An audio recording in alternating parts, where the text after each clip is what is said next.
따라가는 여러분들 되시기 바랍니다. 주와 같이 따라가야 될 긴데 주와 안 따라가면 내 혼자 가죠. 네, 그러면 안 됩니다. 오늘 말씀 생명의 떡이라고 하는 제목으로 여러분과 함께 3번에 걸쳐서 이번 주간은 저와 함께하는 주간이네요. 오늘, 내일, 모레, 수요일까지 저와 함께 주간인데, 우리 생명의 떡이라는 그런 말씀을 가지고 3일 동안 또 같이 말씀을 보게 될 것입니다. 오늘 우리가 읽은 말씀은 요한복음 6장에 있는 말씀 중에 특별히 오병이어의 기적 다음에 나오는 말씀입니다. 성경에서 떡 이야기를 많이 합니다. 떡 이야기가 많이 나오죠. 오늘도 2가지의 떡이 나옵니다. 오병이어 떡하고 만나 이야기가 나오죠. 2가지 떡 나옵니다. 우리나라는요, 이 떡 얘기하면은 첫 번째 떠오르는 떡이 있어요. 인절미. 떡하면 인절미죠, 그렇죠? 그리고 시루떡이라든지 송편이라든지 이런 떡 이런들이 생각이 나는데, 이제 우리나라 생각으로 말하는 이 인절미는 생명의 떡이다 이렇게 얘기하면은 인절미를 생명의 떡이라고 반문하시는 분들이 간혹 있어요.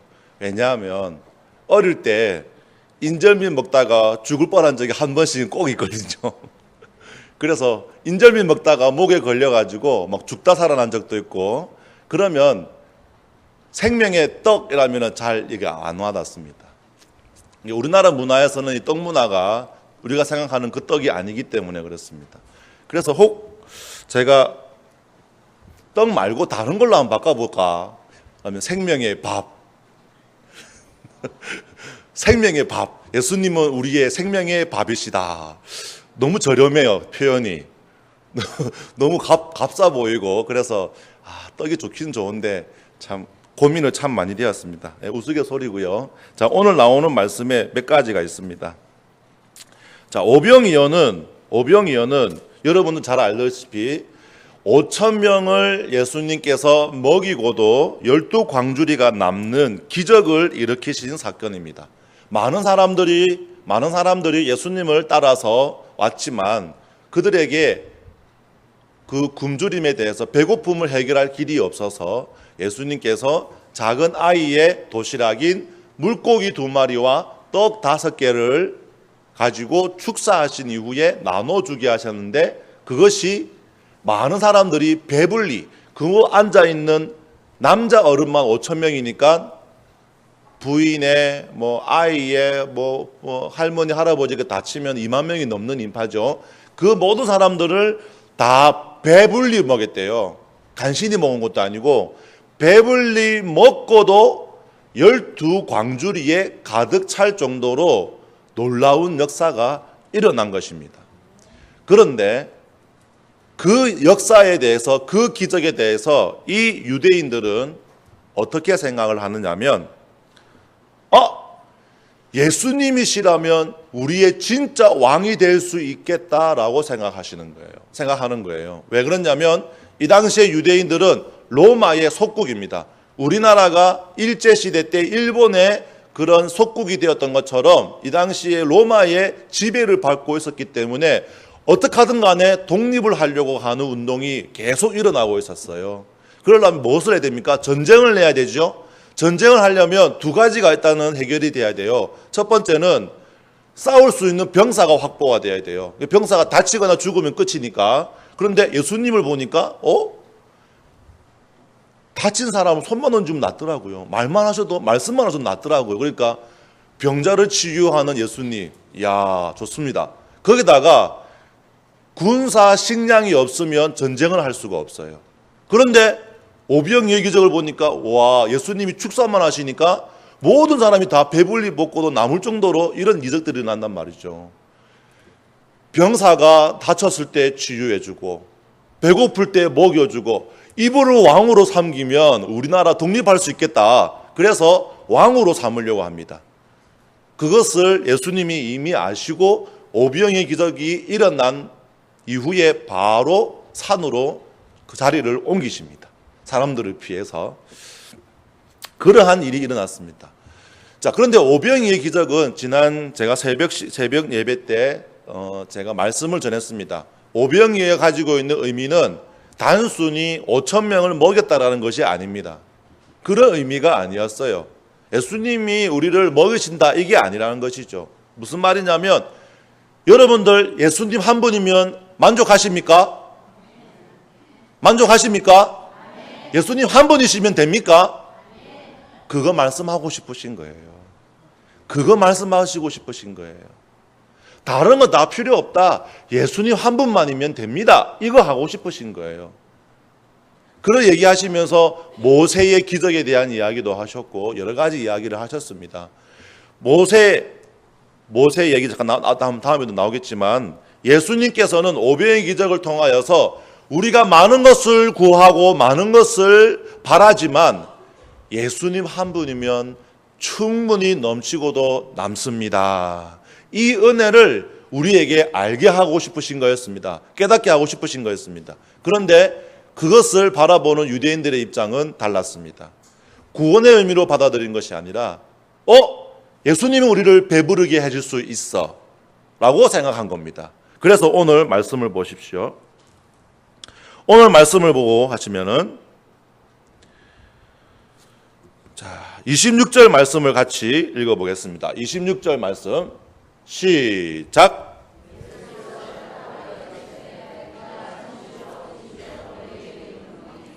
너희가 알을 찾는 것은 표적을 본 까닭이 아니요 떡을 먹고 배부른 까닭이로다. 아멘. 예수님께서 자기들을 고생고생에 찾아왔잖아요. 앞절에 22, 23, 24절의 내용을 쭉 훑어보면은 이들은 예수님의 행적을 쫓아가지고 찾아다녔어요. 그러니까 배가 없으니까는 배를 구해가지고 제자들이 어디서 봤다더라 하니까 그거를 쫓아가 온 거예요. 지금 예수님을 찾아서 산 넘고 물 건너 온 겁니다. 지금.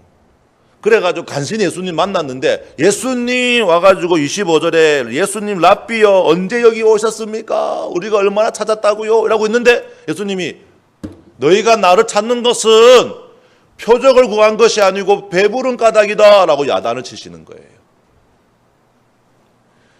그들에게 이 오병이의 기적은 그들에게 예수님의 앞으로 나오겠지만 생명의 떡은 구원의 의미가 아니라 자신들이 바라보는 목적이 되어버린 것입니다. 생명이 목적이 아니고 떡이 목적이 되어버린 것입니다. 그러니 그들에게 예수님이 이런 말씀을 하실 수밖에요. 27절 우리 말씀 읽겠습니다. 시작. 썩을 양식을 위하여 일하지 말고 영생하도록 하는 양식을 위하여 하라.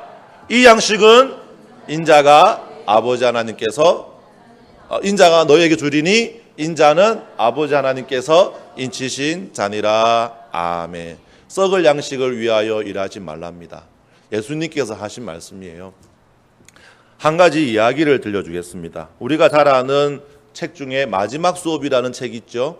네. 그리고 별이라고 하는 소설로 많이 알려져 있는 알퐁스 도데의 소설 중에 고세 신부의 불로장생주라는 단편 소설이 있습니다.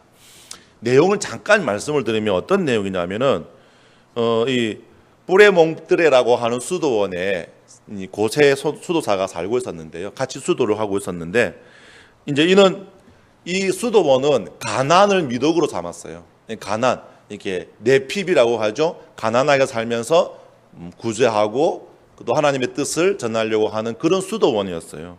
근데 이 너무 가난하니까 재정이 자꾸 바닥이 나는 거예요. 그러니까 도와주고 싶어도 구제도 못하고 자기들 수도사들 먹는 음식도 제대로 못 채우는 겁니다. 그래가지고 되게 고민을 많이 하고 있던 시대였어요. 그러니까 당연히 건물도 수리도 할 수가 없지요. 수리창은 깨어져 나가지요. 마루는 다 뜯어졌지요. 천장은 무너지지요. 엉망인 거예요. 수도원이. 그런 상황에 있었을 때에 이 고세라고 하는 수사가 있었는데 이 수도사가 기술이 하나 있었어요. 근데 그 기술이 있었는데도 불구하고 그 가난한 그 수도원에 젖소 2마리를 치는 일만 계속 하고 있었던 거예요. 그러다가 이제 이 어려운 상황을 알고 이 수도사가 와서 말을 합니다. 제가요 보니까 기술이 하나 있는데 어떤 기술이냐면 술을 빚는 기술이 있습니다. 이렇게 얘기하는 거예요. 그게 무슨 술이냐 했더니 불로장생술입니다. 이렇게 얘기를 하는 거예요. 그런 술이 있었어요? 했더니 우리 집안 내력을 오는 비법으로 만드는 술인데 이거를 마시면 조금 더 오래 살 수 있습니다. 그래서 이거를 우리가 지금 재정이 어려우니까 좀 이거를 팔아서 우리 수도사들을 좀 먹는 거랑 또 구제하는 일이랑 교회를 위해서 좀 쓰면 안 되겠습니까? 라고 얘기를 했어요. 그러니까 어쨌든 간에 지금 어려우니까 뭐라도 잡아야 되니까 한번 해봅시다 라고 했는데 이 고세라고 하는 수도사가 그때부터 술을 조금씩 만들어서 팔기 시작합니다. 근데 이게요, 사람의 생명을 연장하는 불로장생주라고 하니까 소문이 금방 나버린 거예요. 금방에서 막 불티나게 팔리기 시작합니다. 그것도 고가로. 다른 나라에서도 막 와서 사갑니다. 그러니까 이 수도원이 금세 부자가 되어버린 거예요. 와, 돈이 막 들어오니까. 그래서 이제 고세수도사는 막 그때부터 매일마다 이 장생주를 만드는 거예요. 막 불로장생주를 만들어서 막 팝니다. 팔다 보니까는 이제 건물도 새로 짓고 첨탑도 올리고 또 주위에 사람들 막 가난한 사람도 나눠주고 풍족하게 시작합니다. 너무 좋지요. 그러다 보니까 어느 순간에 이 프랑스 전역에 너무너무 잘 팔리니까 이거를 끊을 수가 없는 거예요. 예, 어느 순간에 올라가니까 쓰는 비용도 있어야 되고. 그러다가 어느 날 저녁 미사가 있을 때에 예배를 드리는데 문이 팍 열리면서 고주망태가 된 어떤 술 취한 사람이 들어와가지고 또 와서 말을 하면 뒤에서 앉아 있더랍니다. 누군가에도 봤더만은 그 고세 수도사였어요. 왜 지금 술이 이렇게 취해가지고 와가지고 앉아 있느냐 막 되게 뭐라를 하니까 내가 불로장생주를 만들려고 이 시험을 한번 해야 되잖아. 잘 나왔나 안 나왔나. 먹다 보니까는 술에 항상 취해 있는 거예요. 매일매일 술에 취해 있는 거예요. 그러다 보니까 그게 몇 개월 지나니까는 알코올 중독자가 돼가지고 그래가 이렇게 취하지 않으면 몸을 못 가누는 거예요. 그래도 예배는 드리고 싶으니까. 그리고 예배를 드리고 싶으니까 들어온 거였습니다. 그런데 그거를 막 뭐라 하는 거예요. 그러니까 그 고세 수도사가 하는 얘기가 제발 좀 이제 그만 만들고 이제 재정 나아졌으니까 그만 만들고 저 젖소 2마리 내 기르게 해주세요. 옛날로 돌아가고 해주세요라고 눈물을 흘리며 애원복고를 합니다. 근데 그렇게 할 수 있나요?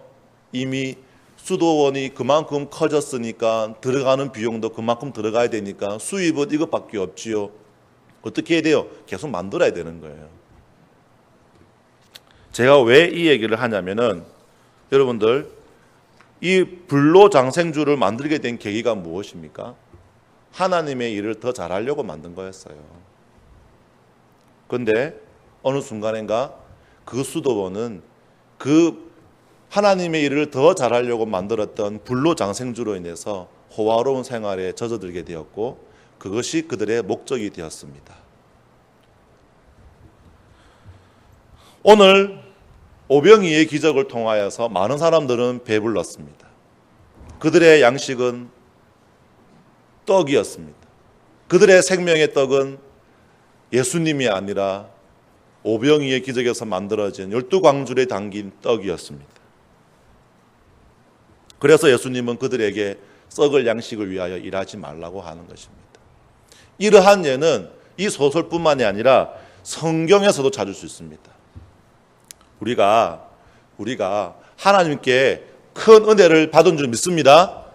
지금도 받고 있는 줄 믿습니다. 그런데 그 받은 은혜를 우리의 욕심으로 인하여 혹시 그것이 목적이 되지는 않았습니까? 그런 경우가 성경 구약에 나타납니다. 사울 왕은 부모님의 말씀을 잘 듣는 효자였습니다. 사울 왕은 성령님의 임재하심으로 말미암아 예언을 하며 말씀을 풀어 전달할 선지자가 될 정도로 영성이 충만한 사람이었습니다. 그런 사울 왕을 하나님께서 이스라엘의 첫 번째 왕으로 세워주시는 놀라운 은혜를 주셨습니다. 그러면 우리가 어떻게 이해해야 됩니까? 하나님 감사합니다. 하나님 저 못난 저에게 이런 저에게 이스라엘의 왕이라고 하는 은혜를 주셨으니 하나님의 나라가 될 수 있도록 열심히 하겠습니다라고 해야 되잖아요. 그렇지 않습니까? 사울 왕은 그런 마음을 처음에는 가졌어요. 누구나 다 처음은 잘해요. 하는데 어느 순간인가 내가 전쟁에 나가니까 승리하네. 블레셋하고 전쟁 나가다 보니까 우리 열세에 불구하고 우리 다 병사가 얼마 안 되는데도 불구하고 승리하네. 많은 사람들이 사울 왕을 칭송을 합니다. 사울 왕 만세, 만세를 외칩니다. 내가 왕이네. 내가 왕이구나 라고 생각하기 시작합니다. 하나님이 베푸신 그 은혜를 자기의 것으로, 자기의 목적으로 삼기 시작합니다. 그러던 어느 날 블레셋과의 전쟁을 앞두고 제사를 지내야 되는데, 제사는 사무엘 선지자가 와야지만이 드릴 수 있는데, 빨리 제사를 드려야만이 블레셋하고 전쟁을 할 건데, 병사들은 너무 오래 기다리니까 도망가기 시작하고, 블레셋에서는 전쟁 쳐들어온다고 난리치고, 이거를 어쩌지? 내가 왕인데, 나는 이 나라의 최고의 권력자 왕인데 내가 사무엘 기다릴까? 내가 드리고 말지. 자기가 받은 은혜를 이제는 자기가 누리기 시작합니다. 자기의 목적이 되어버렸습니다. 이것을 유지해야지. 그래서 자기가 제사를 드리고 많은 사람들 앞에 내가 왕이니까 내가 제사를 드리겠다 하고 제사를 드리고 전쟁에 나갑니다. 그 사건 때문에 사울 왕은 하나님께 버림을 받습니다. 우리는 은혜로 받은 것에 대해서 우리 것인 양, 우리의 목적으로 삼는 그 순간에 하나님의 그 뜻을 저버리는 자가 됩니다. 오늘 예수님께서 이 사람들을 향하여서 썩을 양식을 위하여 일하지 말라고 한 것은 너희에게 베푸신 하나님의 은혜를 너희가 목적으로 삼지 말라라는 것입니다.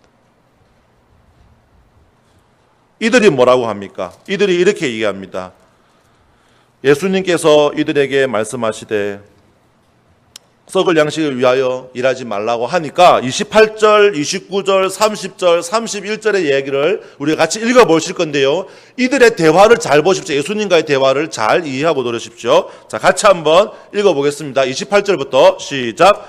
그들이 묻되 우리가 어떻게 하여야 하나님의 일을 하오리까? 예수께서 대답하시되 29절 시작. 예수께서 대답하시되 하나님께서 보내신 이를 믿는 것이 하나님의 일이니라 하시니.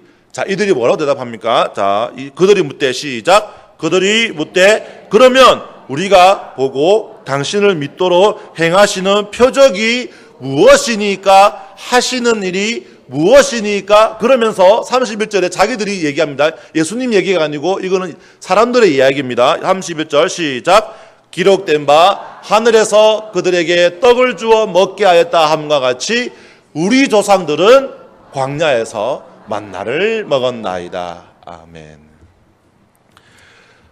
예수님은 지금 누구를 얘기하고 계십니까? 예수님은 하나님의 일을 해라고 얘기하고 있습니다. 계속 그 얘기하고 계시죠. 하나님의 일을 해라. 하나님의 일은 어떤 겁니까? 하나님의 일은 하나님을 믿는 것이다. 예수님을 믿는 것이다 라고 얘기해 주는데도 불구하고 이들은 자꾸 무슨 얘기하고 있습니까? 옛날에 모세 시대에 하늘에서 내려준 떡이 있다고 하는데 그거 보여주세요 하는 거예요. 떡에서 벗어나지를 못하는 거예요. 떡에서. 우리 조상들은 광야에서 만나를 먹였답니다. 매일매일마다 40년 동안 만나를 먹었답니다. 그 만나 표적 보여주세요. 그러고 있는 거예요 지금. 이들의 눈에는 떡이 목적이에요. 떡이. 예수님께서 은혜로 그들을 먹여주셨으면 감사합니다. 이 은혜 참 감사합니다. 그 은혜 베푸신 하나님의 일을 하겠습니다 해야 되는데 그거를 베푸신 하나님을 바라보는 것이 아니라 그 떡을 바라보는 거예요. 그 떡이 목적인 거예요. 그 떡이. 그래서 생명의 떡이 예수님의 말씀하시는 생명의 떡은 하나님의 일을 행하시는 예수님 그분 자체예요. 예수님께서 생명의 떡인 줄 믿습니다. 아멘.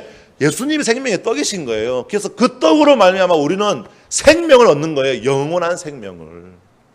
그거 말씀하시고 싶으신 겁니다. 그런데 이들은 지금 내 배고프니까 4배 채울 수 있는 떡 달라는 얘기를 하고 있는 거예요. 그래서 그들을 예수님께서 야단치신 겁니다.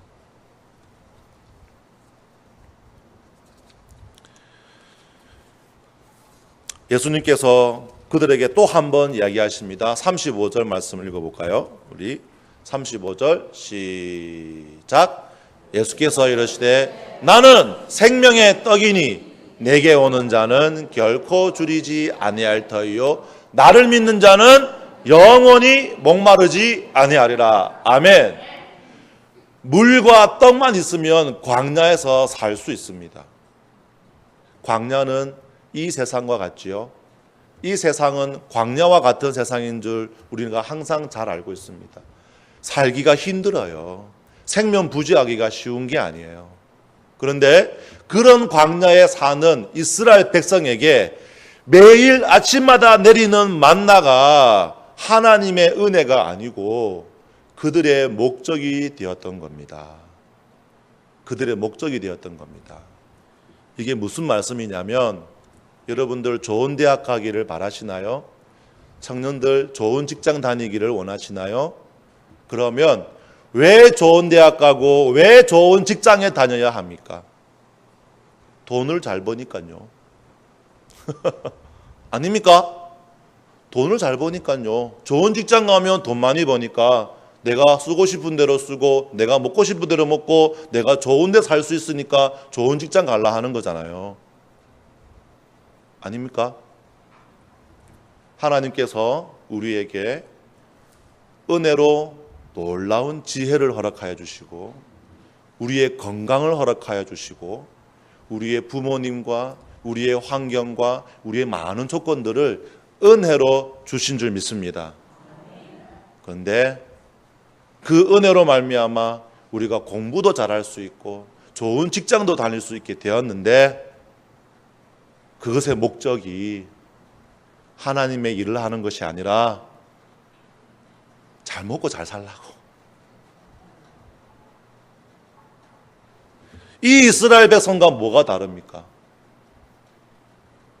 이들이 바라보고 있는 책망받는 이들의 모습과 뭐가 다릅니까? 여러분들 돈 잘 버는 거 왜 잘 벌라고 합니까? 좋은 데 가서 좋은 음식 먹고 좋은 데 살려고 좋은 옷 입으려고 혹시 그러지는 않습니까? 그렇죠? 네. 하나님께서 베푸신 은혜로 말미암아 우리는 좋은 지혜를 가지고 좋은 머리로 이 땅 가운데 정말 많은 능력들을 많은 은사들을 베풀면서 살 수 있습니다. 그런데 우리는 그 은사들을 내 배 채우는 데만 쓰고 있는 거예요. 내 입으로 좋은 음식 먹는 데만 쓰고 있는 거예요. 내 옷, 좋은 옷 입는 데만 쓰고 있는 거예요. 아까워하지 않습니다.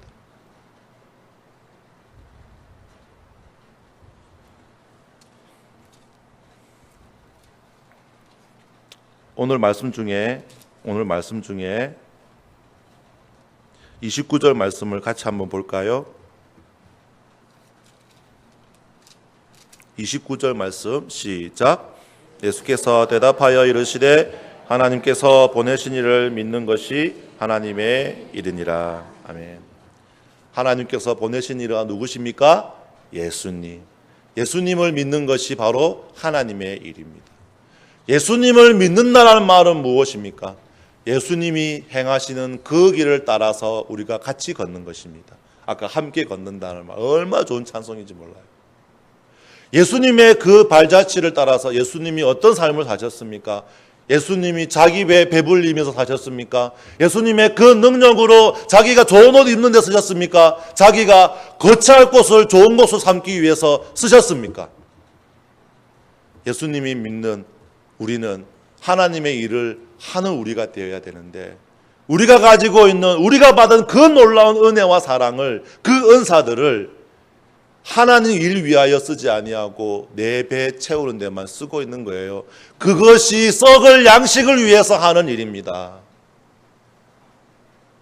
내 뱃속으로 들어간 거요.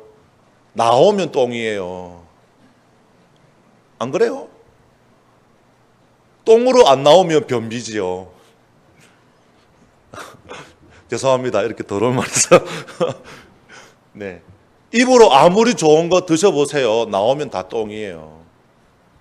네. 하지만 하나님의 일을 하는 사람은 하늘의 놀라운 영광의 보화를 쌓는 줄 믿습니다.